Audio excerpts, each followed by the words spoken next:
네, 여러분, 이번 시간에는 역함수에 대해서 배워보도록 하겠습니다. 역함수란 무엇이냐? 거꾸로 가는 함수예요. 말 그대로 떤 함수가 있을 때 거꾸로 그 함수의 값을 거꾸로 보내는 함수를 이제 역함수라고 하거든요. 근데 이 역함수는 사실 존재할 수도 있고 존재하지 않을 수도 있어요. 그렇지만 어, 대부분 이제 역함수를 다룰 때는 존재할 때만 다루겠죠, 당연히. 그리고 존재하게끔 바꿔줄 수도 있어요. 이게 무슨 말이냐면, 자, 예를 들어서 생각을 해봅시다. x가 1, 2, 3, y가 2, 3, 4라고 해보고, 요렇게 해서 f를 주어졌다고 해봅시다. 이 f의 역함수를 구하자면 사실은 어떤 거냐? 자, 이 f는 지금 x에서 y로 가는 거예요. 그러면은 얘를 거꾸로 가서 어떤 함수라고 생각을 해보자는 거죠. 즉 2를 집어넣었을 때 거꾸로 갔을 때 이렇게 가면 1 또는 2, 3이 되는. 근데 지금 요거는 역함수를 정의할 수 있어요, 없어요? 없죠. 자, 왜? 얘가 하나에서 이전에 함수일 때는 이렇게 하나로 가도 상관이 없었어요. 함수는. 그렇지만 이거를 거꾸로 보내면 얘가 지금 2가 1과 3으로 동시에 가죠. 그러니까 이런 건 함수라고 할 수가 없었잖아요. 그럼 이걸 함수로 만들어 주려면 어떻게 해야 돼요, 우리가? 자, 이렇게 적어도 같은 곳으로 가는 녀석이 없어야 돼요. 그렇죠? 네. 뭐 물론 이렇게 3을 제거해 주는 것도 방법이겠네요. 그렇죠? 이렇게. 자, 그다음 다시 생각을 해봅시다. 거꾸로 간다고 해볼게요. 그러면 y에서 x로의 함수가 되는 거예요, 지금.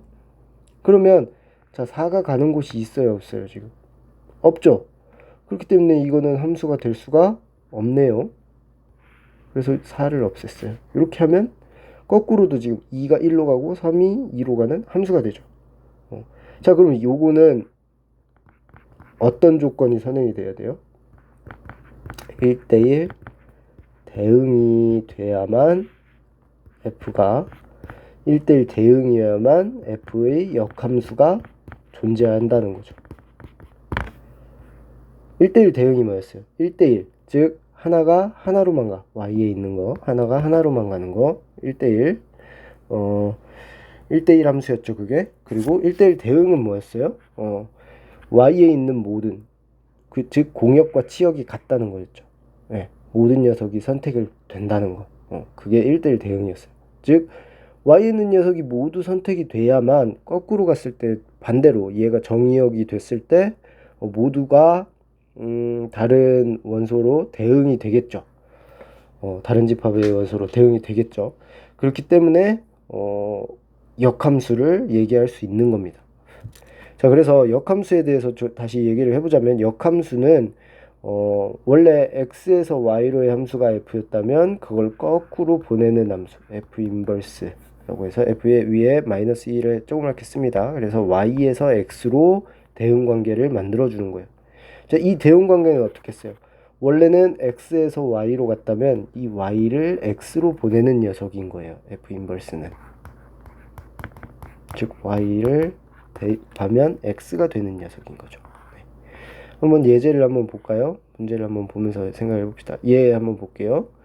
자, 역함수가 되려면 당연히 7과 6이 연결이 돼야 될 거예요. 왜? 1대1 대응이어야 되니까. y에 있는 모든 원소가 선택을 받아야 되고요. 그리고 하나는 하나씩만 연결이 돼야 되겠죠. 그렇기 때문에 이렇게 연결이 돼야 되고 f 인버스 7의 의미는 뭐예요? 자, y 지금 f가 이렇게 방향이니까 거꾸로 f 인버스 7은 여기서 7이 골라졌을 때 뭐랑 연결돼 있느냐? 즉 6이다. 이렇게 할 수 있다는 거죠. 자, 이해됐나요? 네. 이렇게 생각을 해주면 돼요. 그리고 요거는 지금 보면 f 인버스 a가 8이라는 얘기는 즉 f8은 뭐가 된다? a가 된다는 거죠. 자, f8은 1이 된다는 거네요. 이렇게 풀어줘도 되고 이 연결 관계를 가지고 생각을 해도 되죠.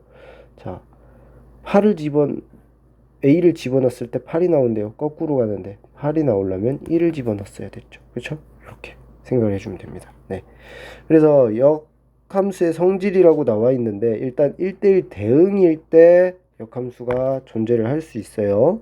그 다음에 fx 이꼴 y이면 x를 집어넣었을 때 y가 나오면 f 인버스 y는 x, 이게 지금 역함수의 정의인 거죠. 그렇죠?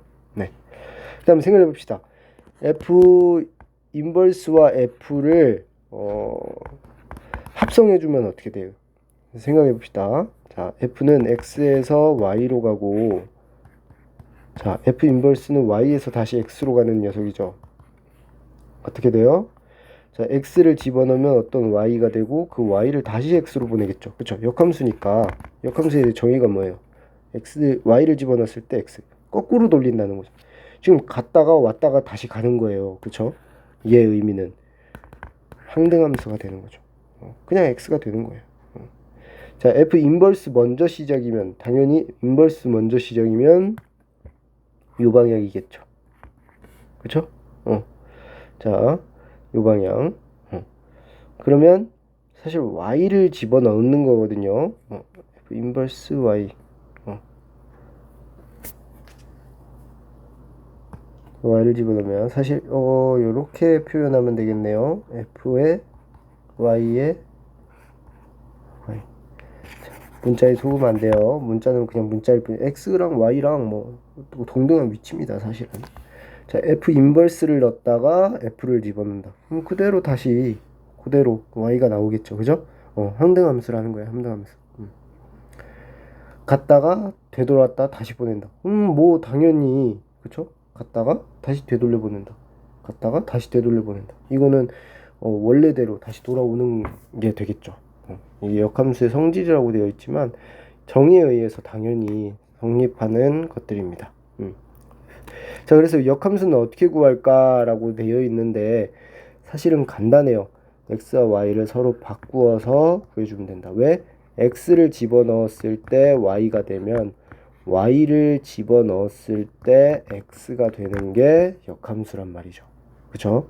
자, 지금 여기서 보면 예제 1번에서 보면 이거는 지금 fx 이꼴 y인데 fx 이꼴 2x 플러스 1인 거예요. 그쵸? 요 식은. 자, 그럼 생각해 봅시다. f의 인버스 y를 집어넣는 거죠. 거꾸로 들어간다고. 거꾸로. 그쵸? 거꾸로 가려면 거꾸로 y를 집어넣었을 때 x에 대한 식이 나오겠죠. 즉 x는 형태의 식이 나와야겠죠. 그쵸? 네.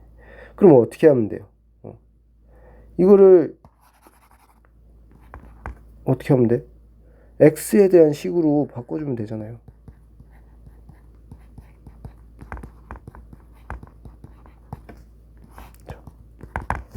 됐어요? 네. 역함수란 건 그럼 y를 집어넣었을 때 거꾸로 x가 나오는 녀석이잖아요. 지금 이거 보면 y는 형태로 돼 있죠. f가. 그러니까 이거를 거꾸로 f 인버스 y는 x가 되고 f 인버스 y는 y에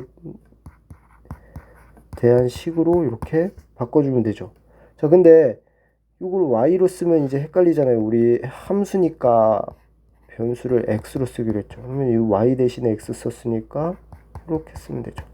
자, 이거는 새로운 함수라고 생각하면 되는 거예요. 새로운 함수. 역함수. 이해됐어요? x와 y의 위치를 바꿔준다라고 생각하면 되는 거죠. 네. 이해됐나요? 네. 자, 그것만 이해하면 사실 역함수의 성질, 첫 번째 거는 이해가 다 된 거고, 두 번째 거 이게 중요합니다. 자, 얘가 중요해. 얘가. 요거는 뭐 당연하죠. f 인버스의 인버스는 역함수를 다시 한다. 그러니까 이게 지금 사실 말장난 같은 건데, f의 인버스면 거꾸로죠. 거꾸로 갔다가 다시 인버스는 뭐예요? 다시 거꾸로 가는 건 뭐예요? f 자기 자신이죠. 그렇죠? 이건 이해가 될 텐데, gf를 함성해서 인버스 하면은 얘는 예전에 드모르간 법칙 했던 것처럼 뒤집어져요. 이렇게 이렇게 뒤집어져요. 그렇게 생각을 해주면 됩니다. 이것도 그림을 그리면 사실은 생각보다 쉽게 그릴 수 있는데,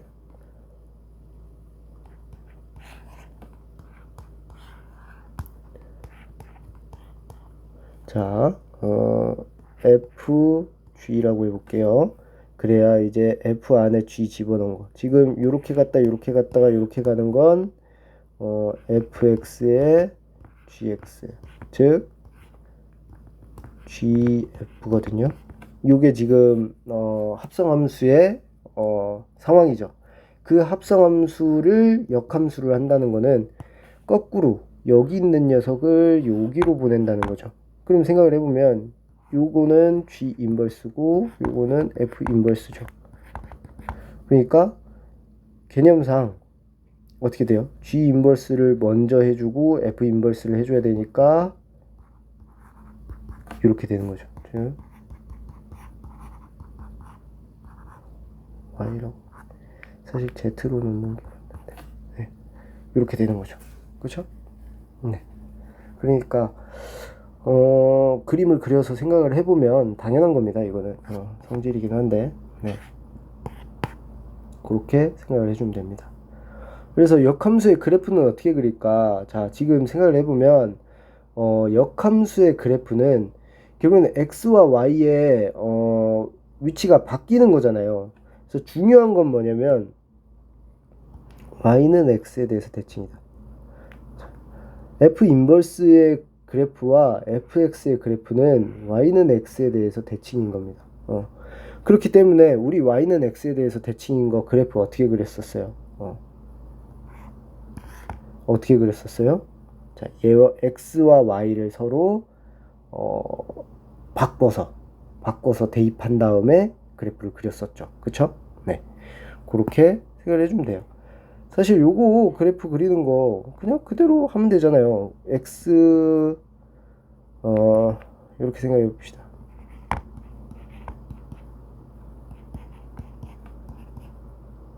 x는으로 바꿔주면